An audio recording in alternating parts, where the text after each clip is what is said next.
you might think saving money on the purchase price of your horse is going to save you money, but it's not. You'll often spend more in the long run. With me today is Dr. Yates. And my first question for you, Dr. Yates, is can you tell me why, first of all, somebody should get a horse vetted when they're purchasing it? So more information is always helpful. And no matter if the horse is free to you or very expensive to you, most of the time they're going to cost the same amount to take care of.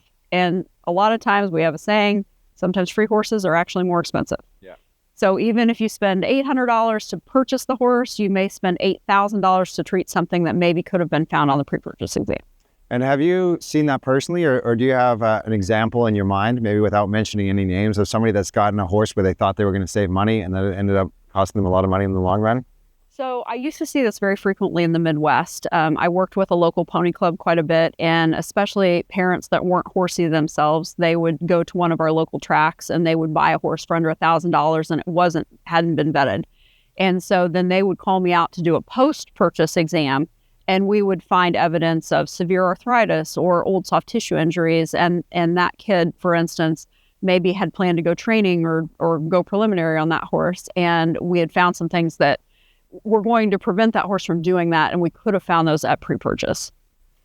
Now, when somebody like that chooses not to do a pre-purchase exam, is their main motivation just to save money, or might they have other motivations? So that's typically the main motivation. But I will say that right now in the horse industry, there is a lot of pressure on buyers to not do pre-purchase exams or not do thorough pre-purchase exams. There's kind of a prevailing opinion in parts of the horse industry where people feel like we've gone too far with pre-purchase exams and we're too picky and we shoot too many x-rays.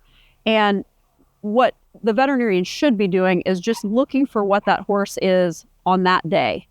We're just trying to look for information. What do we need to know going forward so we can properly manage and maintain what the horse is? And is it going to meet the buyer's goals? Because if a buyer only wants to take the horse in the cross-trail class, it doesn't have to have the same x-rays or the same physical status. If someone tells me, I need this horse to try to get me to a 2-star, we're going to be much different on that horse's vetting. Yeah. And when you're vetting horses, are you mainly vetting for sport, or have you vetted horses for all kinds of different disciplines, like as well as trail riding or recreational riding?